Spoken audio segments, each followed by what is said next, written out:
I thought our family tradition was normal. Now I know the disgusting truth. For as long as I can remember, every Friday night my father took me down to the beach to look at the waves. Some families have weird traditions. Mine was no different. I never really understood why. We didn't follow any other routines with the rest of the family. We barely even ate meals in the same room.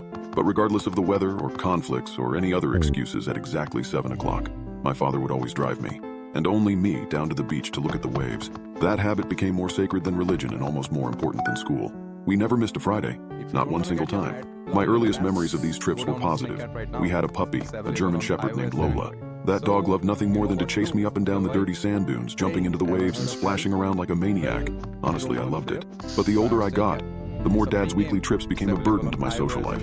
I missed birthday parties. I missed just sitting at home after a long week of school and relaxing. When I was 13, a cute girl in the 8th grade asked to work on a project with me after school. Friday was the only day she could do it. I called my father up and begged him to change our beach day to Saturday. Just once I pleaded just that week, but he just said no, come home, and hung up the phone. His curt response made me furious. I was not the type to disrespect my father, but at the same time I was a teenager. Hormones pumped through my veins. The idea of a big kid like me playing with his father at the beach seemed stupid and childish. I hated him for making me go. So for the first time in my life, I ignored my father's tradition and stayed at school until well past 6. Sadie and I were in the cafeteria putting the finishing touches on a diorama when the raspy voice of our principal kicked on through the loudspeakers. Matt Richardson, if you're in the building, please report to the principal's office immediately. I cursed. Sadie giggled a bit. I picked up my books and slammed them into my backpack, promising to see her Monday, as a powder keg of rage built up inside my gut. I paced the empty halls once or twice just to calm down, before I waltzed into the principal's office to find my father red-faced and furious. A perfect recipe for disaster. Get in the car, now! We have to go! He fumed and turned to the principal. Thank you, Bill, for the announcement. We're late for soccer practice. My father grabbed me by the collar the moment we left the office. Then he nearly sprinted out the door, dragging me with him. I felt humiliated. The time on the dash read 7:05. Soccer practice, Dad? I repeated when he got in the driver's seat. Really? We're lying about it now? My father swerved the car backwards and gunned it through the empty lot. How many times have I told you? He shouted. 7 o'clock, every Friday. We have to be there. This is very important, Matthew. Why would you disobey me? I wanted to scream back. I wanted to ask him why. Why? Who the hell cares if we miss one beach day? Who cares if we go at all? Was it really that important to the old man that we spend time together? But I've spent my whole life asking these questions, gaining nothing in response. It's tradition, he would say. Tradition is important.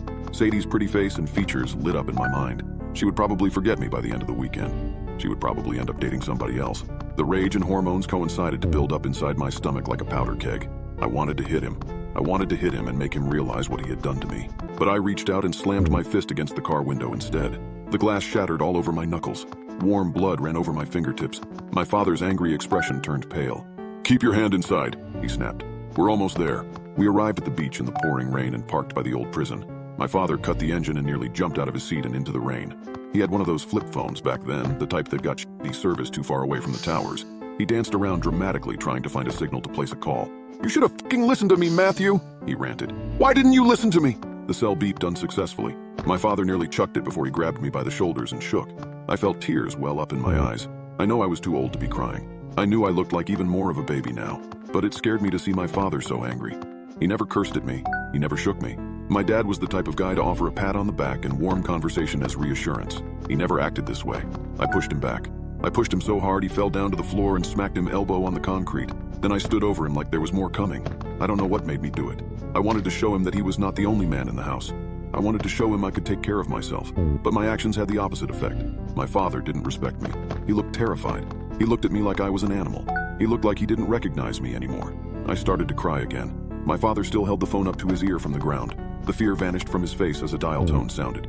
Relief flooded in as a responded deep voice on the other end. He nodded, said okay, then hung up. Then he looked up at me and scooted away. I'm sorry, son, but you just have to trust me, he whispered. These trips are important. I wiped a few tears from my eyes and stuck out my hand. Sure, Dad. I sniffled while helping him up. I'm sorry. My father returned to the car to pull some bandages from his glove box. He carefully wrapped the ends around my knuckles.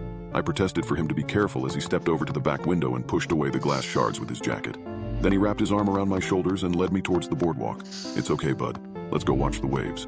3 years later, my father died 2 weeks before my 16th birthday. The injury to his elbow prompted his first physical in years. The physical found the cancer. He fought for a long time. There were ups and downs in his journey that kept him in the hospital through most of it. Nonetheless, Dad always insisted I keep up the beach trips even if he couldn't go. Just until your 18th birthday, he would beg pitifully. Please? I wanted to ask why. The question burned in my brain throughout the majority of my existence. Why did we have to go to the stupid effing beach every Friday at the exact same time? Why did it matter? But ever since that day we fought, I reconciled to never make my father that disappointed in me again. And so I went, even after he passed, and I never asked why. It quickly became a peaceful habit rather than a painful one, filled with the memories of my late dad and the soothing sounds of the sea. But after high school, my goals drifted off in other directions. I wanted to go to college. I wanted to get away from the shore. I wanted to experience the world and see things for myself. And I wanted to live in a world where I didn't have a standing appointment every goddamn week. So when my 18th birthday rolled around and coincidentally fell on a Friday, I resolved that night would be my final trip. I drove down to the beach a bit early and set up an umbrella underneath a passing storm. I parked my chair in the sand and watched the waves roll by with a fresh new perspective and lease on life. Part of me welcomed the freedom. Part of me missed it. About 20 minutes later, a familiar voice shook me from my trance. I turned around to see my mother in a sundress. "Your father always intended to tell you this," she muttered as she pulled over her own beach chair. "And a little birdie told me today is your 18th birthday." I smiled and stood to give her a peck on the forehead. This made me think, did she know the reason for the tradition? "Back in the 80s, she said while sitting down. "Back in the 80s, your father and I liked to go out to the bars and drink. I know that probably sounds weird to you now, but we were young, and your father was a hell of a dancer." I laughed. She didn't. One night, we went to this beach bar on the edge of town and we got into a fight. Mom allowed herself a small smile. "It was one of those bad but stupid fights, you know? I don't even remember the reason. I think he said something mean about my friend." She paused and caught her breath. "Anyway, we got separated. Your father marched off to the bar and got caught in line ordering drinks. I stormed off to the bathroom to drive home my point. I wanted to make him feel it, you know? But on my way out of the toilet, a man stopped me." She looked at me pensively. He had long black hair, kind of like yours. A broad jaw, kind blue eyes, denim jacket and denim jeans. "Very handsome," she sighed. "I talked to the man for a while, and when your dad didn't come back, I followed him outside for a cigarette." My mom looked stressed, almost as if she was on the verge of tears. I didn't stop her to ask why. Maybe I was naive. Maybe I thought nothing bad could happen. I was born in this town. I grew up in this town. I knew everyone but him, and something about that face just seemed so mysterious. He was new. Fresh blood. My mother looked away as tears started to fill her wrinkled eyes. I don't remember the... He smacked my head so hard on the car door that I passed out. I woke up in the parking lot, and I'm thankful for that. The other girls were not so lucky. She stared at me, suddenly becoming stoic. 6 in total, but only 1 became pregnant. You were born 9 months later. A healthy, happy baby. I felt the color leave my face. No. I wanted to scream the word 1,000 times. No, no, no. Your father and I attended the trial. I testified. Jeremy was convicted and given a life sentence for 6 rapes and 2 homicides. He served his term at the Hook Correctional Facility. She turned and slowly pointed towards the prison. My world collapsed around me. "Why, Mom? Why am I here?" My mother couldn't hold in her sobs any longer. "Honey, he knew about you. I don't know how." She choked. "He said he could hurt you. He said he could kill you. Even from the inside, you know, he said he had friends. We couldn't take the chance. We couldn't. No one could know. No one." Her voice trailed off as my hand squeezed around hers. The rage and horror in my stomach turned over and over again, but I didn't say anything. "All he wanted," she coughed and regained her composure. "All he wanted was to see you. Once a week, Fridays at 7. That was when the warden gave him time by the window. Once a week until you're 18. My heart felt dead in my chest. I looked down at my watch to see the time. 7 o'clock on the dot. The long row of windows in the prison behind us had been dark the entire night. But as I looked closer, one room was brightened by the flick of a light. Sitting at a table was the gaunt outline of a man with long black hair, looking out towards us on the beach. 2 armed guards stood by his side. Our eyes met for a moment. Everything in my entire existence turned foreign in that one singular second. My mother sobbed and turned away.